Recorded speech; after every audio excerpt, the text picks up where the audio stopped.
도덕적 회색지대, 이거에 대해서는 이미 여러 번 영상에서 다룬 적이 있습니다. 그럼에도 다시 한번 끌어와보는 이유, 시대가 너무 이분법에 빠져있어서 답답해서. 사실 착한 놈 착하고 나쁜 놈 나쁘고 그런 이야기도 지루하고 보기 싫은데 왜 이리 실제 세상에서 내 편 네 편을 가르는 것인지. 이런 말 있잖아. 막 뭐뭐 탈출은 진흥순, 각종 혐오주의, 지역, 성별, 정치, 장애, 뭐 여러 가지 것들로 적어도 창작을 하는 사람이라면 이런 반지성주의적 이분법에서는 벗어나 있어야 하지 않나 라는 생각을 하거든요. 그런 걸 작품에 넣는 순간 그게 프로파간다지 뭐겠습니까. 물론 관조적 시선으로 그걸 활용하는 방법도 있죠. 정말 시대적 사명감을 가지고 해나가는 훌륭한 작가님들도 계시겠으나, 여튼 오늘 할 이야기는 이 회색지대에 대한 것. 잠깐만요, 얘 좀 방석에 올려주고.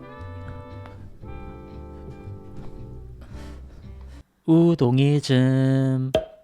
세상은 흑과 백으로 나뉘지 않죠. 정의라고 하는 것도 고민하는 과정 안에서 나오는 것이지 결과에 있는 것이 아닙니다. 왜냐하면 시대는 계속 변화하기 때문에. 관객들이 캐릭터에게 가장 몰입하는 때는 언제인가? 바로 주인공이 정답 없는 선택지에 놓여서 고민을 할 때. 트롤리 딜레마 뭐 이런 게 유명한 예시죠. 도덕적 회색지대를 만들어주는 가장 클래식한 도구죠. 기차가 달려옵니다. 가만히 두면은 레일에 깔려있는 5명이 죽어요. 근데 내 앞에 있는 레버를 당기면 기차가 선로를 바꿔서 한 명만 죽는 상황. 당신은 레버를 당길 것인가? 두 번째 상황, 기차가 달려오고 있어요. 가만히 냅두면 똑같이 5명이 죽는 상황이에요. 근데 나는 지금 육교 위에 올라와 있고 내 앞에 있는 덩치 큰 이 사람을 밀어서 아래로 떨어뜨리면 이 사람만 죽고 5명은 살아남는 상황. 당신은 앞에 있는 이 사람을 밀어낼 것인가? 어느 쪽도 5명을 살리고 한 사람을 죽이는 결과는 같지만 상황에 따라서 인간의 선택이 달라지는 거죠. 이런 복잡 미묘한 상황을 던져줄 때 재밌어진다는 거죠. 이분법으로 구할 수 있는 답은 대부분 정답이 아닙니다. 다크나이트에서도 조커가 이걸로 배트맨을 괴롭히죠. 시민들을 구할래? 네 여자친구를 구할래? 뭐 이런 것들. 이 회색지대에서 가장 잘 활약하는 주인공이 안티히어로들이죠. 안티히어로는 뭔가 빌런 같은데 빌런이 아니에요. 주인공이에요. 목적은 선한데 수단이 악하거나 혹은 아주 이기적인 동기로 선한 결과를 만들어낸다거나 뭐 이런 형태. 도덕성이 결여되어 있을 수도 있고요. 복수심으로만 움직일 수도 있고요. 탐욕 아니면 뭐 냉소주의 막 이런 것에 빠져 있을 수도 있고요. 그럼에도 불구하고 독자들은 그를 응원하게 되는 미묘한 재미. 왜냐하면 그가 싸우는 대상이 상대 빌런이 더 빌런이기 때문에. 뭐 데드풀 이런 것도 마찬가지일 테고요. 라스트 오브 어스의 조엘 마찬가지죠. 세상보다는 엘리 한 명을 구하는 선택을 하죠. 레옹에서의 레옹, 수어사이드 스쿼드에서의 빌런들 뭐 이런 느낌들. 데뷔를 위한 가장 빠른 길을 안내한다. 우동이즘에 잘 팔리는 이야기 만들기. 안티히어로에게도 절대 넘지 않는 자기만의 최후의 선은 있어요. 나는 쓰레기지만 아이들을 건드리지 않아. 뭐 이런 거라거나. 그러니까 이런 선 하나가 그 캐릭터의 매력을 만들 수 있는 거죠. 그 대사로 뭐 과거 결핍이나 그 사람의 트라우마나 이런 것도 만들어낼 수 있을 테고. 이거는 어쩔 수 없는 선택이야. 어쩔 수 없는 희생이야. 야 그래도 저건 너무하지 않나 싶게 만드는 거. 이 두 지점이 충돌할 때 입체적인 회색지대의 이야기가 나오는 거죠. 이야기 작법이긴 하지만 서로가 서로를 혐오하게 되는 이분법의 늪에서 좀 빠져나왔으면 좋겠는데, 그러려면은 늘 이야기하듯이 복합적인 사고를 할 수 있는 인문학적인 어떤 토대가 마련이 되어 있어야 한다고 늘 생각을 하고요. 알고 있잖아요. 아주 복잡한 문제를 단순 명쾌하게 툭툭툭 내뱉으면 속은 시원하죠. 하지만 그게 정의일까? 아니죠. 대부분의 사이버 레카들이 사람들이 고차원적 사고를 하지 못하게 단순 명쾌하게 답을 내려버리지만 그게 사회를 더 병들게 하는 거죠. 그거의 극단으로 가다 보면은 뭐 역사적으로 얼마나 안 좋은 사건들이 많았습니까? 홀로코스트, 전쟁, 뭐 각종 혐오주의. 독자를 정답 없는 질문의 늪에 빠뜨리자는 것. 그러려면은 작가도 이분법의 늪에 빠져 있어서는 안 되겠죠. 오늘은 그거에 대한 이야기를 해봤고요. 늘 즐거운 창작 되시고 그래도 조금 선한 영향력을 끼치는 컨텐츠를 만들어 보도록 다들 노력해보면 좀 더 살기 좋은 세상이 되지 않을까 라는 생각을 해봅니다. 끝까지 봐주셔서 감사합니다.